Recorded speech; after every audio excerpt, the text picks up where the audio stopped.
유토피아라는 이런 단어를 우리가 가지고 이상향이라고 그러십니다. 유토피아. 인간은 어떤 이상향을 꿈꾸죠. 더 나은 세상을 꿈꾸고 행복을 꿈꾸고 모든 것이 잘 되는 그런 천국을 꿈꿉니다.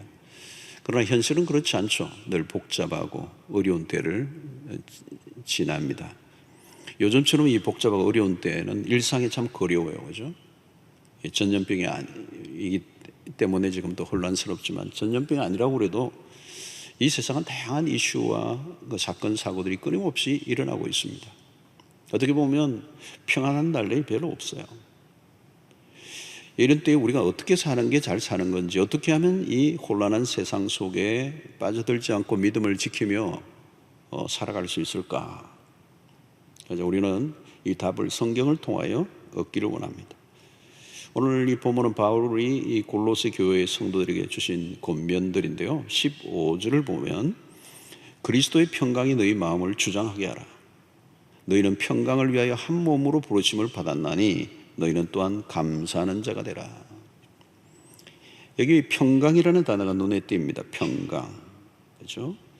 피스, 또는 샬롬이, 에이레네, 이런 우리 헬라어를 쓰죠. 이 평강이라는 단어, 이 난리가 끊임없는 이 세상 속에 이 평강이라는 단어가 참 와닿는 것입니다. 오늘 이 세상은 평강과 전혀 반대되는 상황들이 펼쳐지고 있죠. 불안하고 혼란하고 또 분노와 시비와 갈등과 이런 것들이 끊임없이 일어나는 이 세상 속에 살고 있습니다. 사실 이 바이러스도 바이러스지만 이 평강을 깨뜨리는 이 바이러스가 매일 우리의 삶을 둘러싸고 있는 거죠. 사실 세상의 모든 걸 다 가지고 있어도 평강이 없으면 삶은 힘든 것입니다. 다 가지고 있어도 이 평강, 이 피스, 그죠? 자, 오늘 이 본문에서 그리스도의 평강이 너의 마음을 주장하게 하라. 여기 주장이라는 단어, 룰이라고 하는, 영어로는 룰이라고 했어요. 이 주장은 스포츠 용어입니다. 심판을 본다라는 뜻이 여기 주장하다라는 것이 있습니다. 이 경기를 할 때 룰을 따라 심판이 결정을 내리잖아요. 심판이 굉장히 중요한 역할을 하는 것입니다. 그리스도의 평강이 우리의 심판관이 된다는 의미는 무엇일까요? 이 심판관이 하는 것은 룰을 지키느냐 지키지 않는가를 보는 것입니다. 그것을 위해서 존재하죠. 아무리 실력이 뛰어나도 룰을 지키지 않으면 아웃을 시키죠. 이 말은 결국은 평강, 그리스도의 평강이 너희 마음을 주장하게 하라는 말씀은 이 하나님의 말씀에 우리가 온전히 순종한 결과로 평강이 주어진다는 뜻이 있습니다. 결국 그것은 이 평강이란 죄의 문제와 직결된다는 겁니다.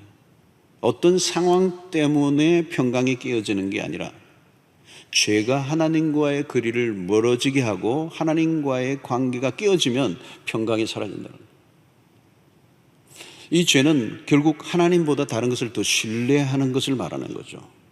그래서 이 불순종이 결국 평강을 깨뜨리는 주 요인이 된다는 것입니다. 그러므로 하나님의 말씀에 순종하여 온전히 살아갈 때 갈등이 사라지고 우리의 마음에 찾아오는 게 평강이다. 여러분 보십시오. 하나님의 말씀대로 살면요 두려울 게 없어요. 사실은 하나님을 신뢰하고 하나님에게 모든 것을 맡기면 그때 우리에게 평강이 주어진다는 거예요.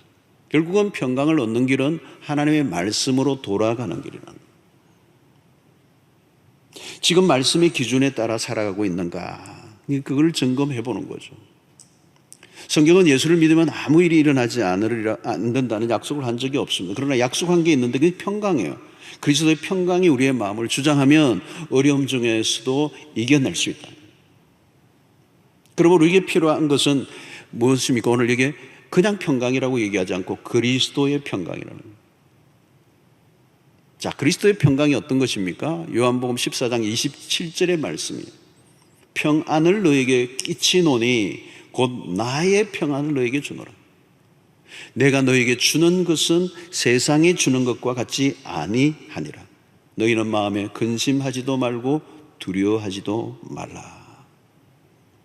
여러분 참 멋진 구절이죠. 자, 이 구절이 언제 하신 말씀입니까? 이 14장은 다락방 광화라고 해서 예수님이 십자가를 지시기 얼마 남겨두지 않은 아주 임박한 그때에 제자들에게 마지막 설교를 하신 대목이에요. 예수님은 이제 제자들을 두고 떠나셔야 될 이 시점에 제자들의 삶에 다가올 험난한 삶을 예상하면서 제자들에게 주신 말씀이 오늘 이 본문입니다. 내가 너에게 평안을 준다. 내가 주는 평안은 세상이 주는 것과 같지 아니하다. 자, 여러분, 여기 핵심은 나의 평안이라는 거예요. 나의 평안. 예수님 당신의 평안을 우리에게 주겠다는 거. 그 평안은 세상이 주는 것과 구별된다는 겁니다. 자, 그러면 이 예수님이 누렸던 이 평안은 어떤 것입니까? 아버지와 이 아들과의 관계 안에서 누리는 평안입니다. 하나님과 그 아들의 관계 속에서 누리는 평안, 그게 예수님이 누렸던 평안입니다. 그 아버지 안에서 누렸던 평안, 그 평안을 내가 너에게 주겠다는 거예요. 그러니까 아버지와 아들과의 관계 속에서 이 평안은 누구도 깨뜨릴 수가 없는 것이죠. 그 평안을 오늘 우리에게 주시겠다고 약속하십니다. 자, 오늘 우리가 이 복음 안에서 누릴 수 있는 축복이 뭡니까? 예수로 인하여 우리가 하나님을 아버지라 모시게 되고 우리가 그분의 자녀가 되어서 누리는 평안을 말하는 거죠. 우리가 그분의 손길 안에서 누리는 평안입니다. 이것은 세상이 주는 것과 같지 않다. 여러분, 세상이 주는 평안은 어떤 것입니까? 거짓 평안이죠.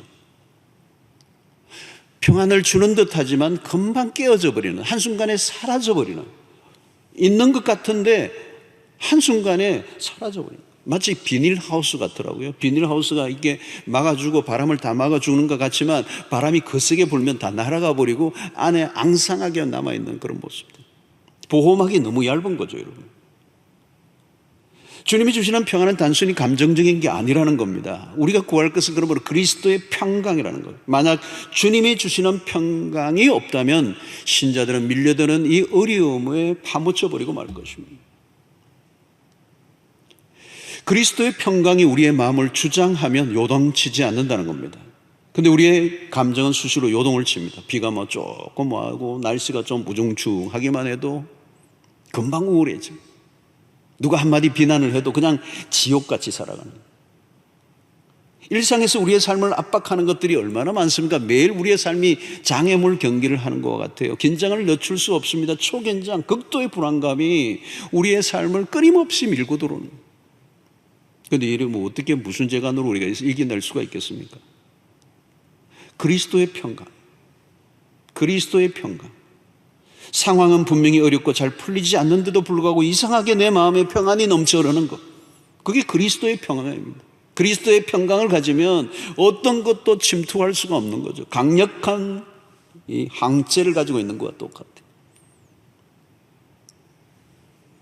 그리스도의 평강이 나를 지배할 때, 바깥에 비바람이 몰아쳐도, 여러분 가끔 이 태풍이 불어닥칠 때 겨울에 막 폭풍, 이 찬바람이 몰아붙이는 그 강풍이 부는 날도 집안에 딱 있으면 그 창문 바깥에 막 나무가 눌리고 막 파도가 치는데도 방 안에 있으면 평안하잖아요. 따뜻한 평안에 있으면 바깥과 너무 차이가 나는 거죠.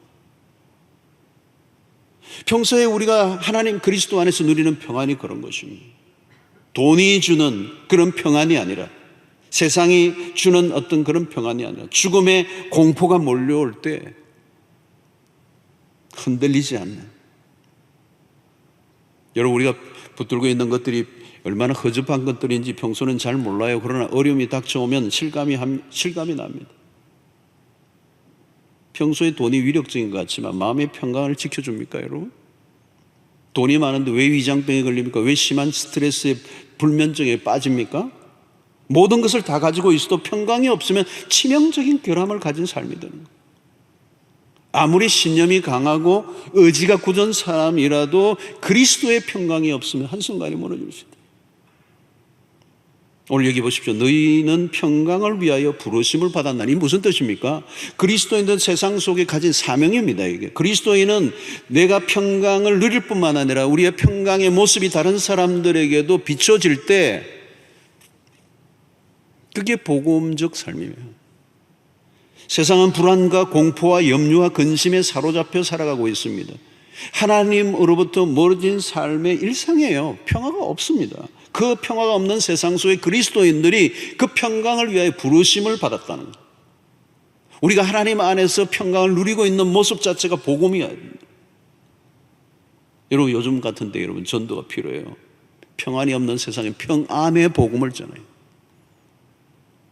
복음이 모든 사람들을 두려움으로부터 자유하게 하는, 복음의 능력의 진가를 경험하며 모든 상황 속에서도 평강을 누리게 하시는 하나님의 은혜를 우리가 누릴 때 세상의 사람들이 그 이유를 물을 때에 우리가 답해 줄 수 있어야 됩니다.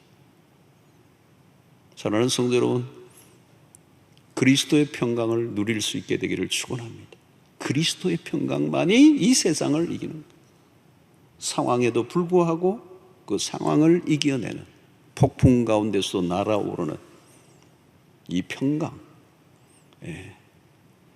그 평강을 누리며 살아가는 은혜가 있게 되기를 축원합니다. 자, 16절을 보면 그리스도의 말씀이 너희 속에 풍성히 거하여 모든 지혜로 피차 가르치며 권면하고 시와 찬송과 신령한 노래를 부르며 감사하는 마음으로 하나님을 찬양하고, 여기서 눈여겨보아야 할 단어는 그리스도의 말씀입니다. 앞부분에 뭐예요? 그리스도의 평강, 그리고 그리스도의 말씀이 나옵니다. 자, 오늘 여기서 그리스도의 말씀이 너희 속에 풍성히 거하여, 여기 거한다라고 하는 이 단어는 오이코스, 헬라어로 오이코스, 집입니다. 집.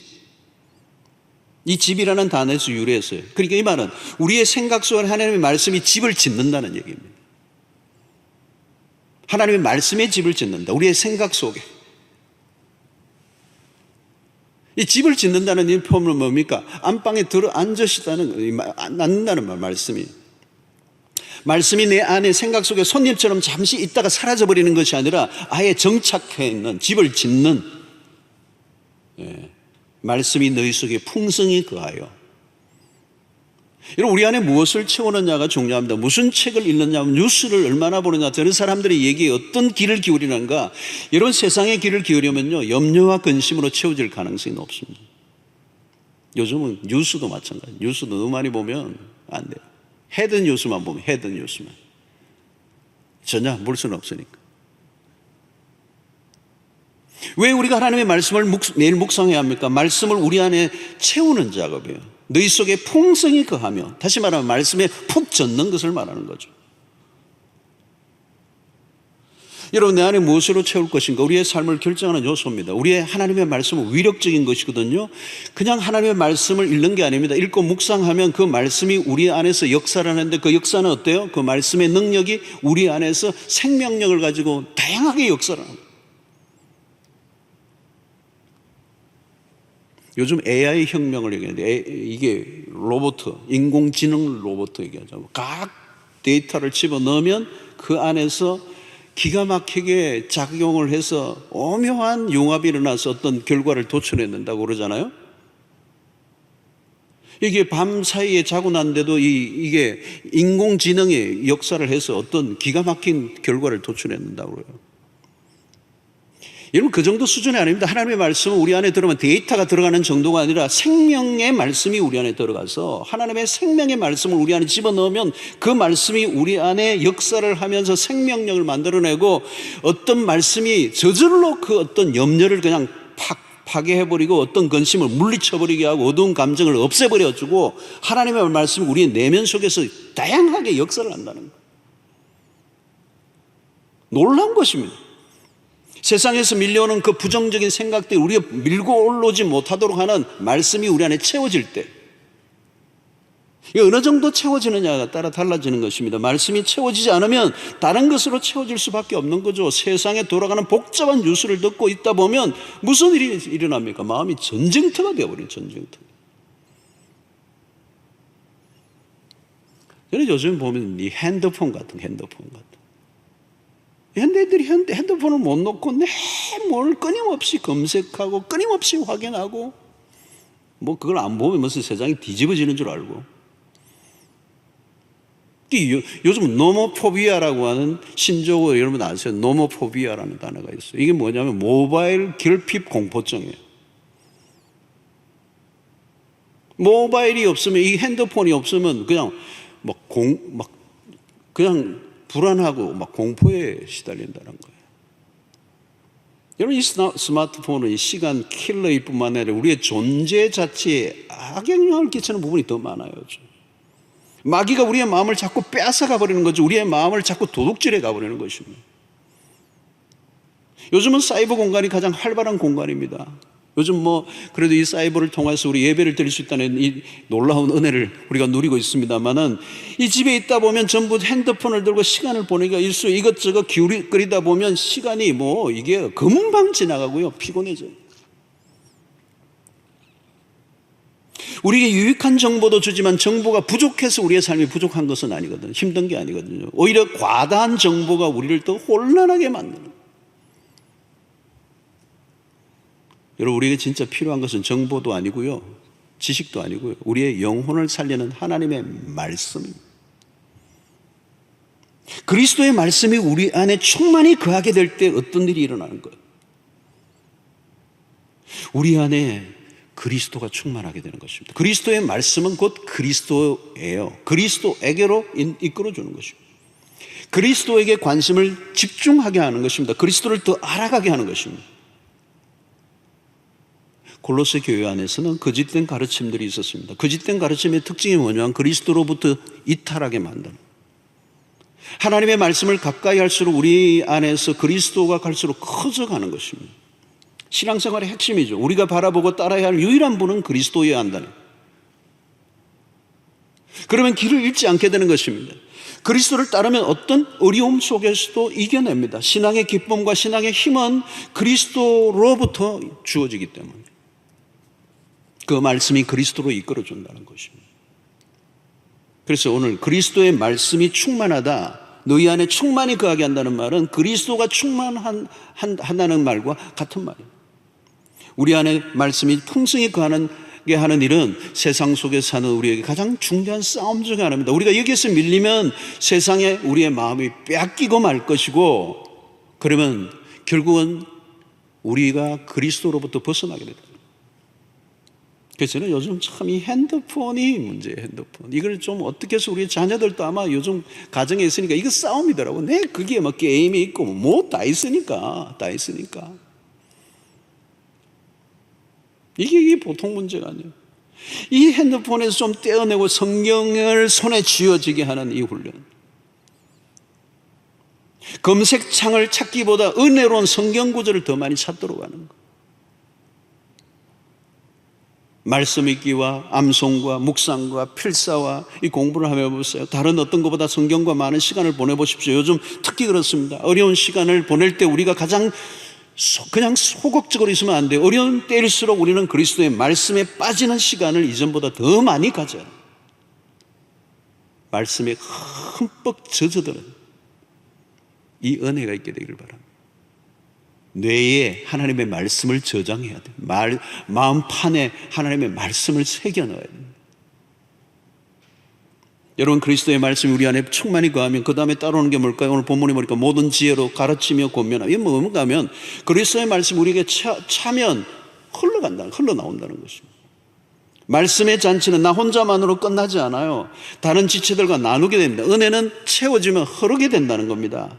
그리스도인은 항상 다른 사람을 돌보아야 하는데 내가 돌볼 힘이 무슨 있습니까? 내 안에 말씀이 차면 저절로 다른 사람을 도울 수 있게 된다. 여러분, 그리스도인들의 말은 그냥 말재주 있는 사람들이 아닙니다. 그리스도의 말씀은 지혜로 충만하기 때문에 일평생 하나님의 말씀을 채운 사람은 그 말씀이 내 안에서 융합이 일어나서 나도 모르게 그 입에서 나오는 말씀이 다른 사람의 생명을 살리는 역사가 일어납니다. 우리의 한마디가 다른 사람을 살릴 수가 있어요. 위기를 얼마든지 극복할 수가 있습니다. 고통 중에 있는 사람들에게 우리가 한마디 던졌는데 그 말씀은 그냥 말이 아니에요. 내 말이 아니에요. 하나님의 말씀이니까 그 사람을 살려내는 역사가 일어나는 거예요. 그 말에는 지혜가 있고 그 말에는 신비한 역사가 일어나요. 사랑하는 성도 여러분, 하나님의 말씀이 여러분들의 속에 충만히 거하는 은혜가 있게 되기를 바라고, 그 말씀이 흘러 넘쳐서 이웃 여러분들의 주변의 사람들을 살려내는 일에 쓰임받는 은혜가 있게 되기를 축원합니다. 자, 그 다음에 우리 16절을 보면 그리스도의 말씀이 너희 속에 풍성히 가여 모든 지혜로 피차 가르치며 권면하고, 그 다음에 뭐예요? 시와 찬송과 신령한 노래를 부르며 감사하는 마음으로 하나님을 찬양하고.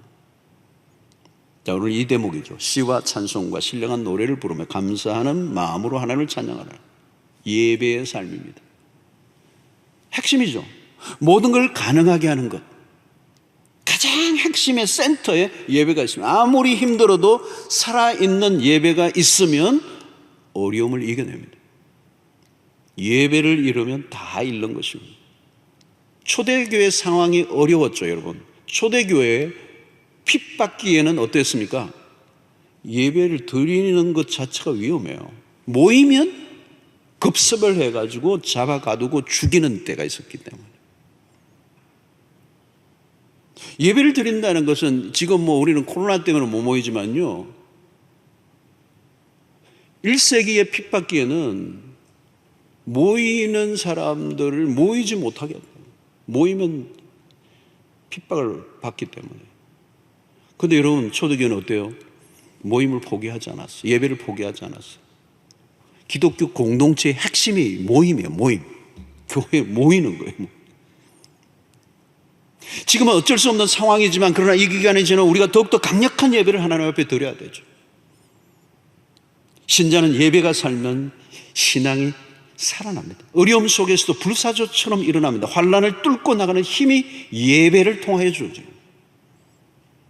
그래서 일주일 단위로, 이 주일 단위로 모이는 이 예배야말로 기독교의 신앙의 공동체의 핵심이고 중심이고 전부고 그렇다는 거예요. 그래서 초대교회 핍받기에는 카타콤, 지하 깊숙한 곳까지 땅을 파고 들어가서 예배를 드렸어요. 이제 로마의 카타콤에 가본 적이 있어요. 그 안에는 미로예요, 미로. 아주 초입까지 가는데도 가이드를 통해서 안 하면 길을 잃어버리는 어마어마한 도시가 그 안에 있어요. 이 북한의 땅굴은 게임도 안 될 게 아닙니다. 왜 그렇게 카타콤을 만들었죠? 예배 공동체, 예배 공동체. 핍박을 피해서 하나님 앞에 예배하는 공동체. 목숨을 걸고 그 어떤 것과도 양보할 수 없는 일이었습니다. 예배는 교회의 존재이요, 교회는 예배하기 위하여 모였습니다. 코로나 바이러스라는 전염병으로 인해 일시적으로 예배당을 잠시 접었을 뿐이지, 가정에서 지금 우리 다 예배를 드리잖아요. 장소를 지금 피치 못할 사정 때문에 장소를 교회당에서 예배를 드리는 것을 가정에서 예배를 드리는 장소 이동만 일어났지, 예배라고 하는 것은 중단될 수 없는 거라는 거예요. 여러분, 우리가 예배를 드릴 때 우리의 시선을 하나님에게 고정합니다. 하나님에게 집중하면 다른 상황을 극복할 수가 있습니다. 오늘 여기 보니까 특별히 예배에서 시와 찬송과 신령한 노래를 부른다. 예배를 드릴 때 찬송을 힘있게 부를 때 우리 안에 소망이 넘쳐나. 비록 현실은 힘들고 어려워도 다가올 미래의 소망이 선명해지는 것입니다. 예배할 때. 영적으로 침체되어 있고 마음이 힘들어 있을 때 가만히 있지 말고 찬양을 해보세요. 저는 우울증 환자도요, 우울해 있지 말고 찬양을 한 100곡 한번 불러보세요. 하루 종일 한번 불러보시고 우울증이 떠나가는 역사입니다. 여러분, 시와 찬송과 신령한 노래를 불러보라는 거죠. 시편을 소리내어 읽는 것도 여러분 좋습니다. 여러분, 시편을 여러분들이 성경을 펴셔서 1장부터 소리를 내서 읽어보세요. 그것도 노래예요, 노래. 시와 찬미와 찬송가 안에서 영감 있는 찬송들을 골라서 불러보십시오. 이런 찬송가 안에 아주 영감 있는 곡들이 많아요. 특별히 저는 이 후렴이 있는 곡들을 좋아하는데요, 그 후렴은 그냥 후렴이 아니고 후렴을 반복해서 부르면서 파워가 일어나요.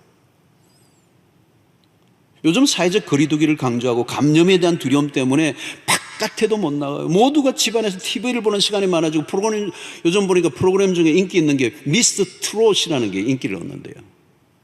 시청률 30 몇 %까지 올라갔다. 남자들이 트롯을 부르는데 구구절절 끄끄면서 마음을 절절하게 후벼 판대네요. 아마 국민 정서에 뭔가 맞는 게 있는 것 같아요, 트롯이. 이런 세상 사람들이 울적하면 트롯을 듣는 것 외에는 다른 길이 없죠. 그래서 시청률이 올라가는 거죠. 여러분, 세상의 노래는 순간적으로 감정을 건드리지만 영혼의 갈증은 채울 수 없습니다. 영혼은 깊은 곳에 있는 거거든요. 트롯이 영혼까지 안 내려가요. 말초 신경 건드리는데 영혼까지는 안 내려간다고요. 흘러간 팝송으로 안 된다고요. 클래식 음악이 좋긴 하지만 모차르트, 베토벤으로는 영혼까지 만져줄 수는 없어요. 저도 클래식을 좋아하기 때문에 대가들의 음악을 듣죠. 와, 신금을 울리는 게 있습니다. 그러나 영혼을 만져줄 수 있는 것은 하나님밖에 없습니다. 시와 찬송과 신령한 노래를 불러라. 우리의 영혼이 하나님을 노래할 때 살아납니다. 세상에 줄 수 없는 힘이 일어납니다. 이 찬송가를 연구하신 분들의 얘기를 들어보면 아주 명곡들이죠. 아주 그 찬송가 가운데도 은혜로운 많은 사람들의 사랑을 받는 곡들은요, 다 어려운 시대에 작곡된 것들이에요. 시대가 어려울 때. 그럴 수밖에 없죠. 여러분. 전쟁통에 환난의 때에 아무것도 소망할 것이 없는 그 시대에 그들이 영원히 하나님을 바라면서 절절하게 우려난 곡들이니 사람들의 영혼을 이제 터치하는 거죠. 삶은 힘든데 그때 찬송이 더 많이 터졌다는 거예요. 그러니까 곡이 가장 많이 쓰여졌을 때도 어려운 시대였다는 거예요. 희한하죠, 여러분. 어려움을 걷어내고 두려움을 떠나보내는 능력이 찬양 가운데 있습니다. 찬양은 깨어진 마음을 회복시킵니다. 찬양 가운데서도 말씀을 가사로 한 영감 있는 찬양을 열어보십시오. 저는 그걸 좋아해요. 찬송, 성경을 그대로 곡을 만든 거, 그걸 부르는 게 굉장히 위험해요. 성도 여러분, 우리는 새 노래를 하는 사람들입니다. 우리의 입술에 찬양이 터지면 승리의 삶을 살 수 있습니다. 찬양의 능력이 있습니다. 찬양하는 가운데 우리의 영이 깨어납니다. 하나님의 임재를 깊이 체험하게 됩니다. 영으로 하나님을 노래해 보십시오. 하나님의 임재 가운데 머물러 있게 돼요. 여러분, 오늘 우리에게 필요한 것은 찬양입니다. 찬양, 예배입니다. 예배. 오늘 우리가 공적으로 함께 드리지 못하지만 있는 자리에서 여러분들, 있는 곳에서 여러분들 예배를 회복하셔야 돼요. 예배를 잃어버리면 안 돼요. 공적으로 우리가 함께 모이지 못하는 것 때문에 예배가 끊기면 안 돼요. 여러분들의 삶 속에 예배가 살아있어야 돼요. 살아있어야 돼요. 찬양을 하십시오. 시편을 읽으십시오. 성경을 입으로 음독을 해보세요, 여러분. 요즘 보니까 이 마스크도 참, 이 코로나 바이러스의 질이 안 좋아가지고 말이에요. 우리의 모든 관계를 다 떼버리고, 마스크도 또 꼭 해야 되니까 이 마스크하고 힘있게 찬양을 하기 어려워요, 여러분.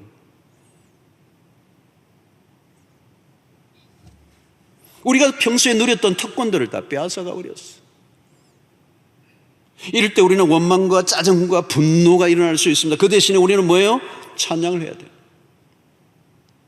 영감 있는 찬양이 많아요. 여러분, 계속 찬양을 하세요. 찬양할 때 믿음이 일어나고요, 침체되고 우울한 감정에 생기가 돋는 경험을 하게 돼요. 마치 힘이 없이 축 처져 버렸던 화초에 물을 주니까 막 살아나는 것처럼 찬양할 때 우리의 영혼이 춤을 추는 역사가 일어납니다.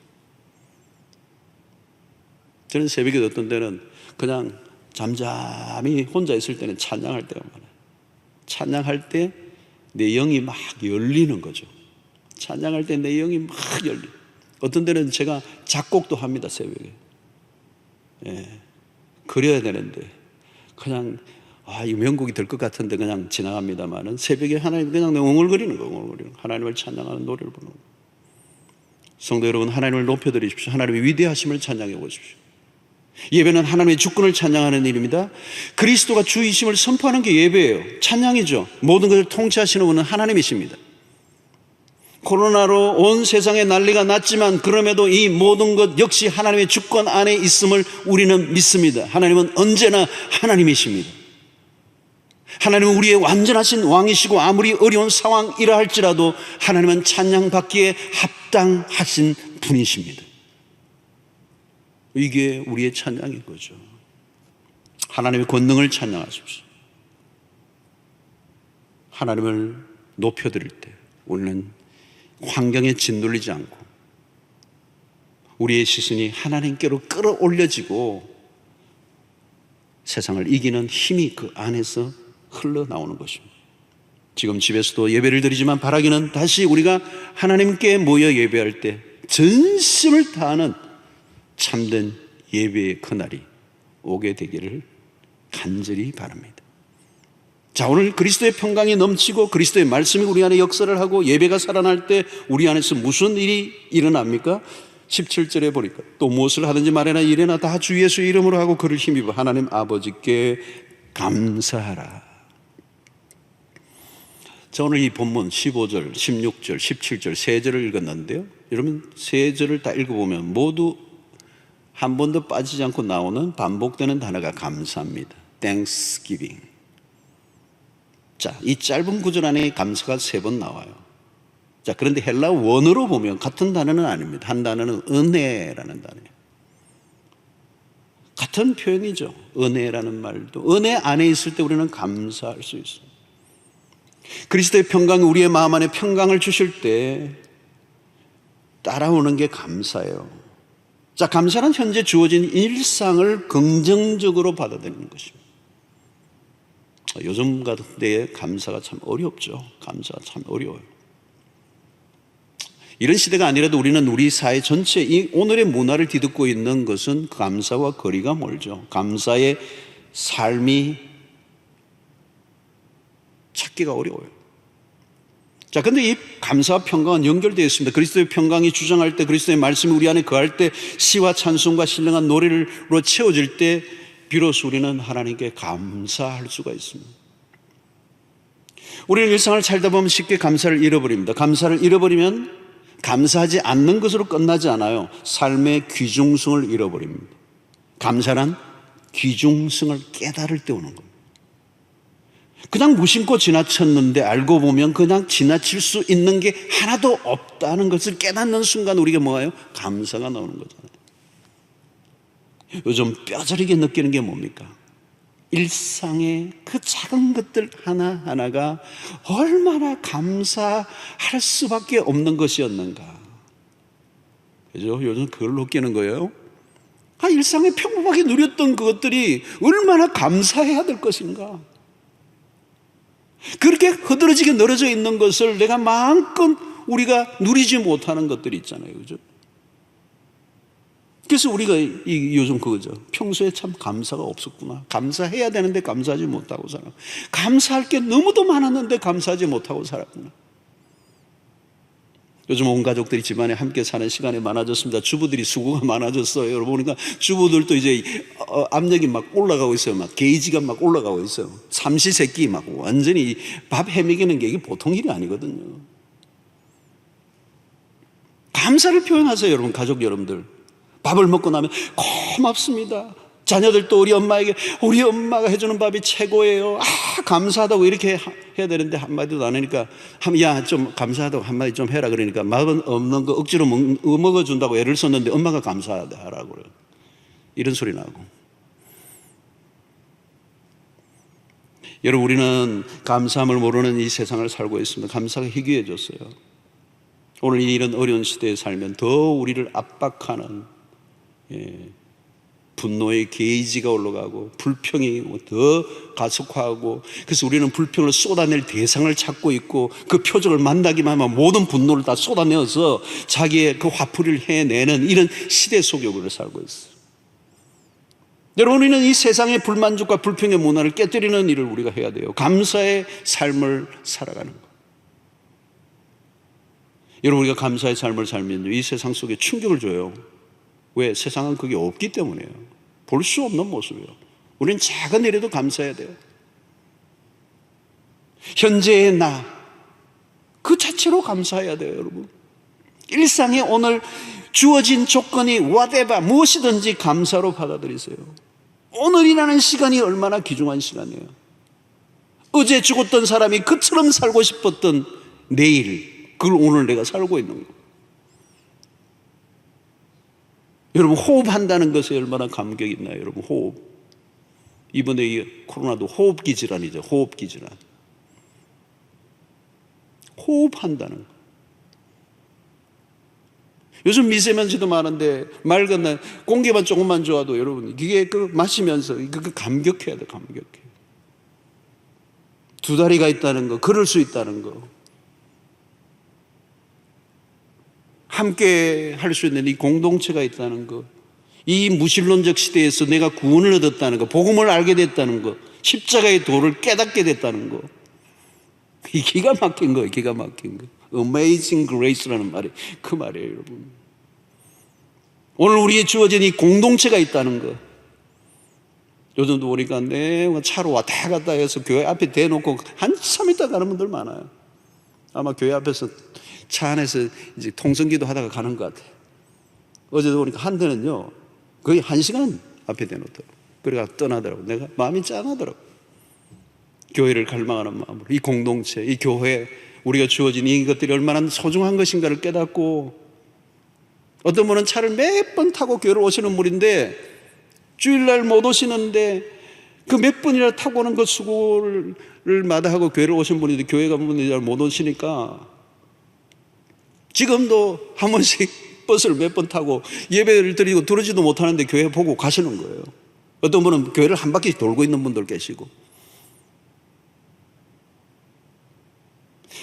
여러분, 오늘 우리에게 주어진 모든 것은 감사할 일입니다. 아주 작은 일 하나에도 여러분, 감사의 생활에 비밀이 있습니다. 어려운 순간에 감사로 맞서야 돼요.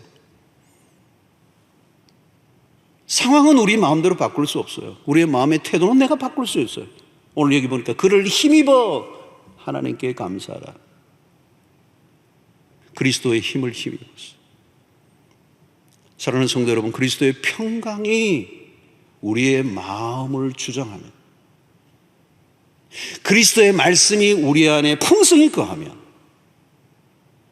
우리 있는 자리에서 삶의 중심에 예배가 살아있다면, 우리는 주어진 지금 이 상황 속에서 천국을 누릴 수 있습니다. 하나님의 나라가 지금 이 시간 우리 가운데 임했고, 그 하나님의 나라를 지금 누리는 삶을 살아갈 수 있습니다. 아무도 우리의 마음을 지켜줄 수 있는 것은 없어요. 끊임없이 바이러스처럼 침투해서 내 삶을 무너지게 만드는 이 수없는 세상의 오염된 메시지로부터 우리를 지켜내기 위해서는 하나님의 말씀이 우리 안에 풍성히 거하여, 요즘 우리 교육자들도 평소보다 말씀과 기도에 더 열중합니다. 제가 우리 교육자들에게 말씀한 거 딴 게 아니에요.